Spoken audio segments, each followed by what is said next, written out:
I've talked about in a couple of videos how exactly I have learned to do a speedrun, and I do that by watching the world record. But what does that mean? This video is going to be about how I actually analyze what happens and turn that into how I can do better at the game.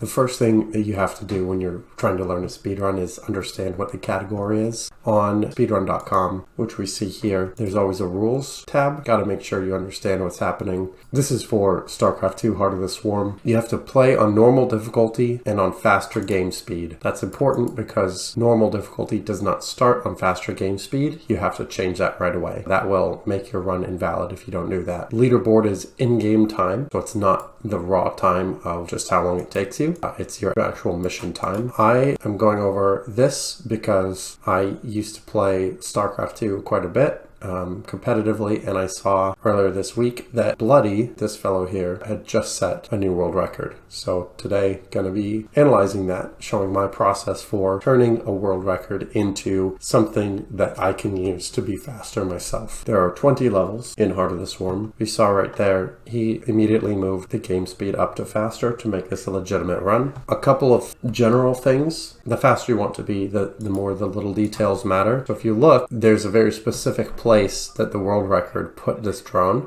that you need to go because that minimizes movement. So as that builds, one of the most important things is knowing the game well. So because I've played this game a lot, I know what's important and what isn't. If you don't know the game well, once you try to copy the run one time, you'll see gaps where things don't quite line up the same way. And then you'll realize, oh, that's actually why that the world record did that thing. So here's an example. It does a little drone split. Right here, you'll start to see there's this little extra control trick. Instead of letting the workers go straight back and forth and do their thing, this is an old bug that doesn't exist anymore in multiplayer. But when Heart of the Swarm came out, if you shift clicked and manually made the drone return minerals and then go back to mining, it was actually significantly faster. That's important because one of the progress triggers up here is harvesting minerals. So getting that 300 minerals as fast as possible makes a big difference. It does the same thing with the spawning pool as with the hatchery, which is making sure the drone is in the exact right position. So now what the world record does here is just says, that's it. That's all of the mining that I need to do. And now what you can essentially do, I've seen this before, but what you can do, if you've watched this already, you can just sort of skip to the important parts. But if you haven't, just watch through and notice important things on the way. Right now, the strategy appears to be just run past. If you haven't seen this before, you might see, okay, splitting the army. Why? Okay, so it's split in order to deal with these gas turrets that have shown up quickly as possible. And now right-clicking on the boss of the level. And this is another important thing, using the drones to stop the other units from interfering and simply killing the eradicator. So that's level 1. Here's the next example. Pre-line up every ability, and you can see that what the level wants you to do is fight all the enemies along the way. This is something interesting here, as you have to push the button to do one of the abilities in order to move Kerrigan again, but the world record actually canceled that because it takes a little bit more time to actually do the ability than to just run again. I'm gonna go ahead and just do a spell on the other side of the door, so killing things ahead of time. Brings Kerrigan and is pushing this marine forward because that will make more of a choke point for when the Zerglings come through here. So it's just a little bit faster damage. This next part is all just running past everything. That click was really nice because it gets the healing and is as direct as possible. This is the first part of the run that shocked me. Instead of actually attacking this ultralisk, the world record here just attacks the rocks to run through more quickly. One thing that's important that you might not realize until you do this run yourself is that all the places where it says Kerrigan has to go, it actually is Jim Raynor that needs to go there. So a lot of the movement of Kerrigan is designed to keep Jim Raynor moving and not shooting. This part doesn't count for the actual speedrun because it's not on the in-game clock, but the world record run here still knows what's about to happen to the point that the mouse is in the correct position to do that quickly in real time as well. So now what you can do is take note of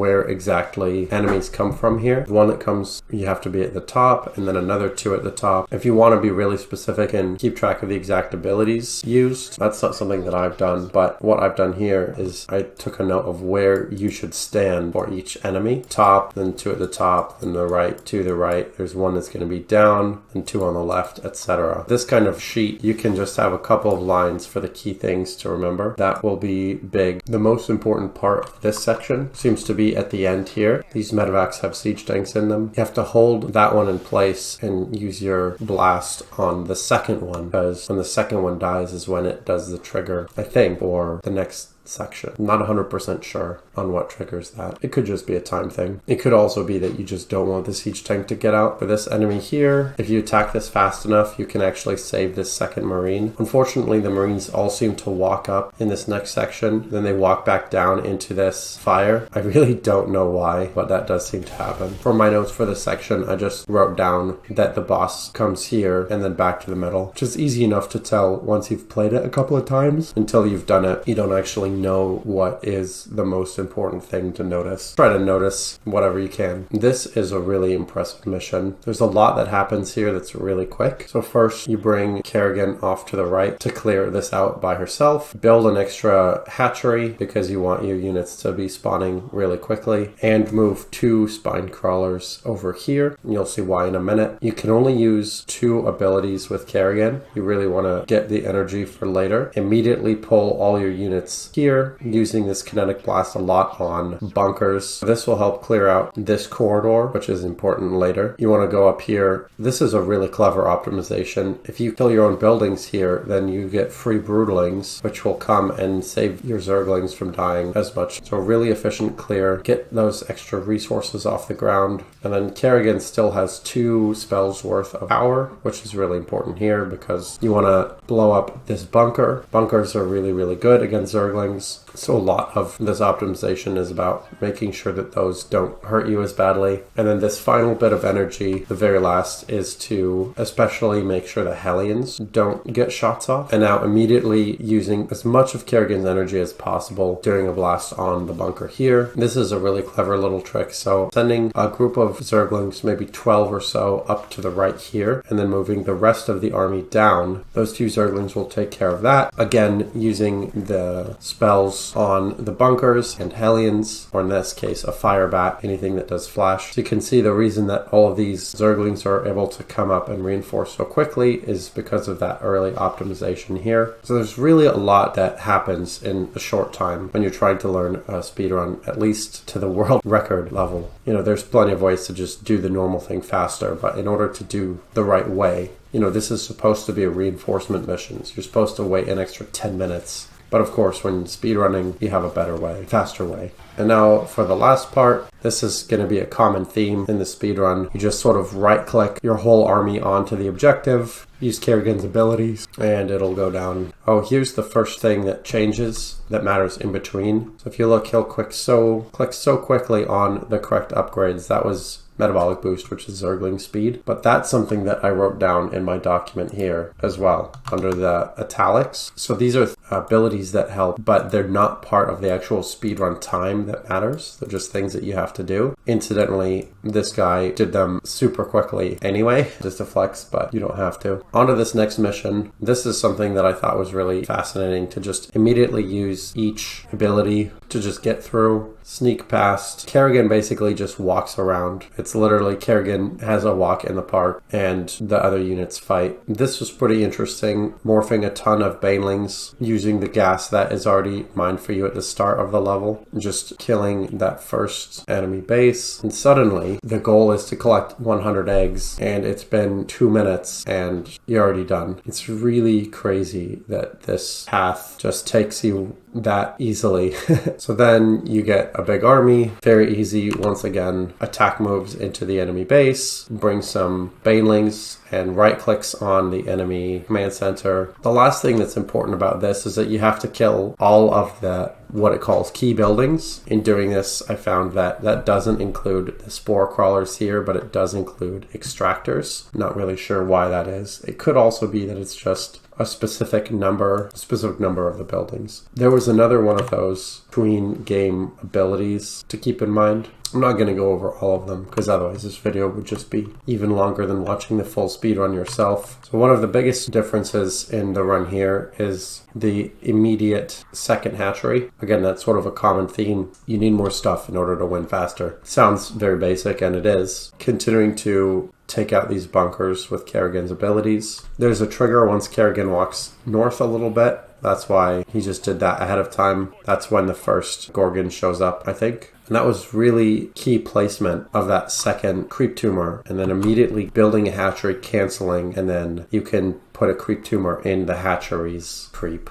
That is a big change from how the game expects you to play. It expects you to just keep spreading creep as normal. And from here, it's sort of more of the same. You know, clear things out with your group queens and Kerrigan, build a hatchery. Once you cancel the hatchery, then you can go ahead and put a creep tumor there. And then this is a slight optimization, is sending Kerrigan here to get another Kerrigan level. This run doesn't have you go out of your way for Kerrigan levels, but if you can get them while not slowing anything else down, there's no reason not to. This is a big one. The normal way that this mission wants you to play it is you clear it as much as you can until a nuclear strike. Now, this run is crazy. This is actually the first one that I saw that made me think, like, holy shit, I don't know anything about how to do this speedrun. So first off, there's a bunch of banelings in the lower left corner that are not used. This is only a Zergling and Kerrigan attack. Once you get enough of your units, again, using the spell on the bunker, just does this around here, kills all of that, and now Kerrigan goes and blasts another mech, trying to keep as little damage as possible. And now, with just over a minute left, it's time to run the whole army directly to the right here and through. There's one more gate right here. Use Kerrigan's abilities on it, and essentially all you want to do is get through here with as many banelings as possible and right click on Tactical Operations Center. And there you go, with 4 seconds to spare before the nuclear blast. Just insane.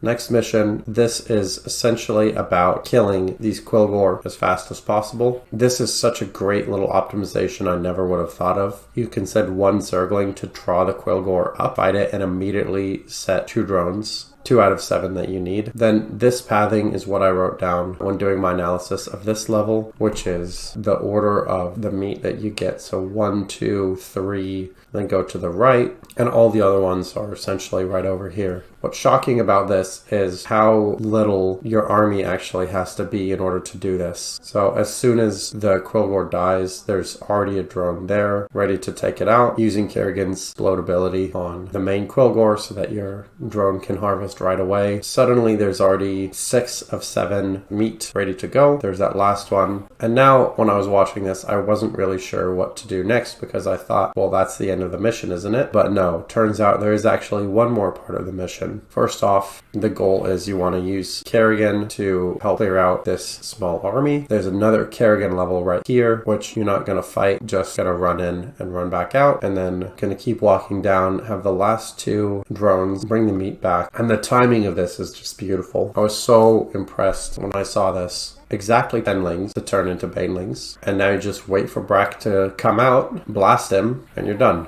That's the big enemy of this level. This level, there's not too much to talk about because it's a timed defense mission. So all I made a note of was, how does he deal with this first army? He doesn't. He just walks past. There you go. That starts the timer. So there's really nothing to worry about. No speedrunning to be done here. But there is one thing that matters a little bit, which is partway through the mission, a bonus objective shows up. And I just wanted to know what unit composition he uses to actually be able to get it. And I looked it up, saw it is in fact Mutalisks. As soon as the Tyrannosaur spawns, Mutas are already there. Easiest bonus objective of all time. So that's it for that level. This is an interesting level because it's essentially 3 boss fights in one. or 4 even. Just skipping as much as possible. This little jump is important to remember. That saves you a few seconds from walking around the primal ultralisk right there. So I took a note here that normally what you're supposed to do, what the game wants you to do, is take out these eggs. World record run here just doesn't care. Says I'm going to go ahead and take out Yagdra, spawn your eggs, who cares? And then runs straight down. Again, normally all of these eggs are supposed to be destroyed and you normally would bring your army along. Turns out no, you actually don't do that. All you have to do is just run with Kerrigan all the way. Keep using that dash,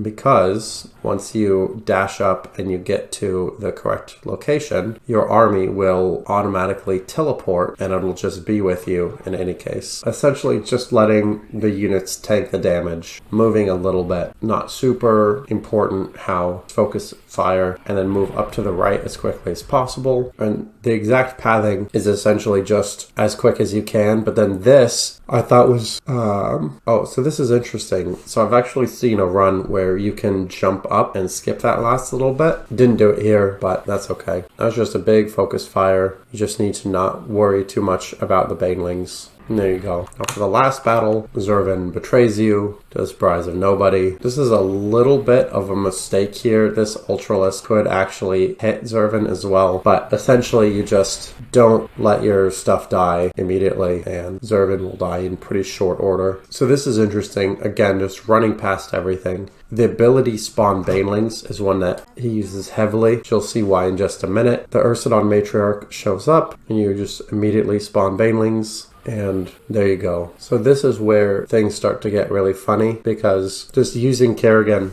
to walk in and blast the Spire, not even worrying about this whole Protoss army right here. Meanwhile, using your few units that you start with to get the Ursidon Matriarch pretty weak. There's a lot of multitasking here that you need to pay attention to when analyzing. But essentially, this is all so that things are lined up so that in this first freeze, Kerrigan will be at one Spire and your army will be at the other, and the timing is really, really tight. Kerrigan's almost dead, but this 1 minute and 15 seconds left in the freeze is more than enough to take out the Psy Spires. There you go, 3.5 minutes. So this is an interesting mission. It's supposed to be a defense mission where you destroy all the Protoss shuttles, but they actually made it so that you can destroy the docking bays instead. So you just run straight up with Kerrigan, YOLO through everything, and Kerrigan just healed right there because at the beginning, you spawn your set of banelings, run them straight up to attack the stasis chambers here, and then that will give you that reset that you need. Also sending your 4 Hydralisks to this chamber and your 3 roaches to burrow and go to that chamber. So that's done all at the same time. Once again, using banelings to spawn and kill number 2 and getting the reset from the stasis chamber. So keeping Kerrigan at full health, using that is very important. Does it again, and now it's just a right click, building some banelings, and that's it. This one you infest the Protoss ship. There's almost nothing to talk about. A couple of small optimizations, like you can have your larva here instead of behind all of the vents, but it's pretty straightforward. As soon as the broodmother spawns, here's something interesting, is you just run all of your Zerglings immediately to the next gate, because they're so much faster than Niadra, so it can destroy that next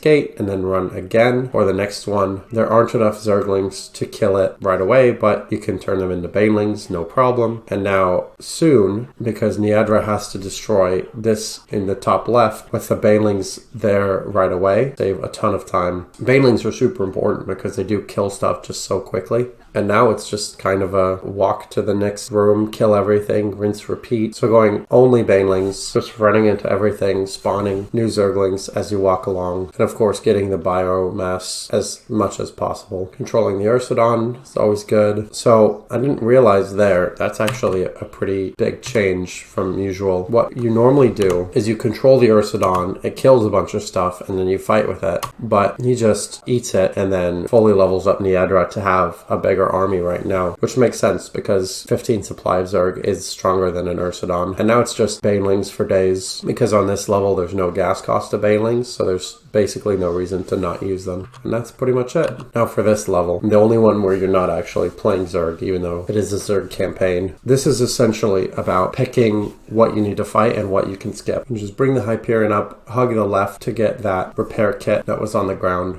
And there you go. That's the first part of the mission done. This next part is important because you need to get minerals and get to the end. But there are some side paths that you could take. For instance, over in the bottom right here, there's a specialty ship that you can fight for extra gear. But no, turns out it takes longer. So this run just runs past almost everything. Is going to go for this one batch of minerals. Not even worried about the Hyperion being at its maximum level. And then this path is really interesting. Just skipping over all that. Barely has any health. Goes around the back and gets this repair. And suddenly you just fight the base at the end. And there you go. At level 2, you're strong enough to do it. Really not anything crazy. Just have to avoid those missiles. And that's it. You're done. So this is another level where you essentially just run through everything with Kerrigan, spawn banelings when necessary. Once you've seen a few of these levels, you get the hang of just run. You know, you jump when you can. You want to use your abilities on bunkers and the banelings on groups of marines. This pathing does matter a little bit where the units end up being held. So it takes all the lanes to turn to banes, and then the other units go to the bottom right and then to the top left, just clearing them out as quickly as possible. And then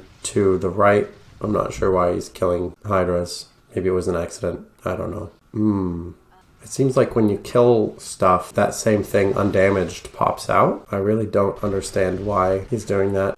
It looks like the things that you kill maybe pop up later. I will admit, I don't understand that. But there must be a reason. This is something that's really cute. So Kerrigan walks here. You can see the screen starting to fade. And right there, he just did a jump command. So that instead of Kerrigan being here with the army, like supposed to, Kerrigan actually spawns right here. So now he can just run Kerrigan all the way down. That's one of those optimizations that you just would never know unless you saw someone doing it. Like, to accidentally make that happen would be infeasible. For this mission, you get some infestors, and you can mind control and of course use fungal growth. And the idea is that you slowly take over the platform using a mass of free units. But instead, what you can do is just run Kerrigan through this specific pathing to avoid things, jumping between turrets using the Banshee for vision. And they can just go here and spawn banelings, and there you go. So this one, there's quite a lot to do. It's taken me a while to analyze, but essentially what you need to do in this level is bring the hybrid into the Terran forces and have them kill each other. So normally the idea is you fight one hybrid at a time, but in this case, Kerrigan's path is to go up to let those two hybrid go free.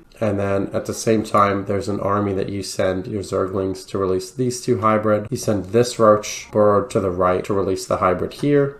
You're doing this all at the same time, so obviously this is something that takes some practice. And then there's one more hybrid up here to the left that Kerrigan just is going to go release and pull back into this base. Then 4 roaches are enough to burrow underneath to release this last hybrid. Once you kill that, you can pull back and pull that hybrid into the Terran base here. And what's important is that these roaches do actually join the fight, because that's going to end the mission a lot faster. The hybrid is strong enough that barely does die right there. And there you go. All the hybrid have now been killed in less than 3 minutes. This is one of the longer missions. Still not terribly long, but it's essentially you have Ultralisks and Stukov, and there's a big psychic beam fight between Kerrigan and Nerud. You have to clear out 5 temples before this thing hits Kerrigan. It's pretty easy. Essentially what you do is you just have Stukov and walk from temple to temple. You don't build another base, just spread some creep so that your units go faster,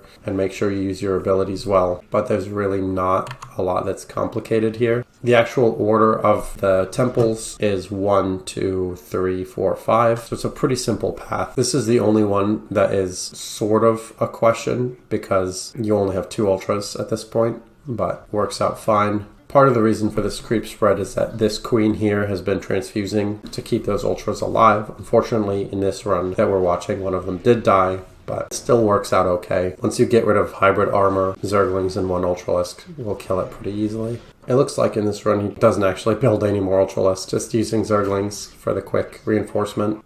This is another level where there's essentially no speedrunning to be done because the bio launchers show up on a timer. So we can just go ahead and skip this whole mission. Between the two that you can't skip, this one and the defense mission, that's actually about half the full runtime. Now there are only 2 levels left. This one you have Dehaka and Kerrigan in separate parts. So Dehaka can just go destroy this device, and then you can switch to Kerrigan. With Kerrigan, it's essentially just a YOLO, go all the way to the Side Destroyer. It's important that you destroy the detectors, so just use the full attack on that science vessel, and then the second science vessel, and you go through, and there is a tower that you kill, because now all you need to do is abuse your burrow and unburrow, and just keep blasting away at the Side Destroyer. You know, get up, mend, crush, burrow again. Super, super easy. Without detectors, there is nothing that Minsk can do. And now for the last level, the climax of the whole game is very similar. You just run with Kerrigan. There's a specific route. You want to make sure you get into range of these tanks so that they unsiege. That'll save you some damage. Once again, getting rid of the detector, going into the corner, and now you just use mend and crush the gate. There's this tower that you can't get rid of, but by this point, Kerrigan is strong enough to just tank it. Don't worry about all these other units here. They don't do enough damage. When you're analyzing this, you have to think of what is important. The biggest thing that's important in every level is what things you do that are different from how it's intended. So pulling drones is not intended, and passing all enemies is not intended. So that's why I've written this down. The next thing that's important on top of what isn't intended is the pathing. This exact pathing is what is intended, but it's the most efficient way to do it. Next thing is optimizations. So upgrades here. How you use your abilities is important. So it's almost always like using crushing grip behind the door, using kinetic blast on the rocks, not the ultralisk. I'd say exploits is another one. Things like the jump right as the screen is fading to put you in a different place. So there we go. Those are the 5 things that you need to use when you are analyzing a speedrun. You need to make note of what the game doesn't expect you to do, that you should do, the correct pathing and upgrades, how you should use your energy, and any exploits or bugs like appears one time in this. So that's going to be it for this video. Thanks for watching. I hope you learned something. If you like the video, please like the video, check out my other videos, subscribe, and leave a comment if there's anything else you'd like to see. See you next time.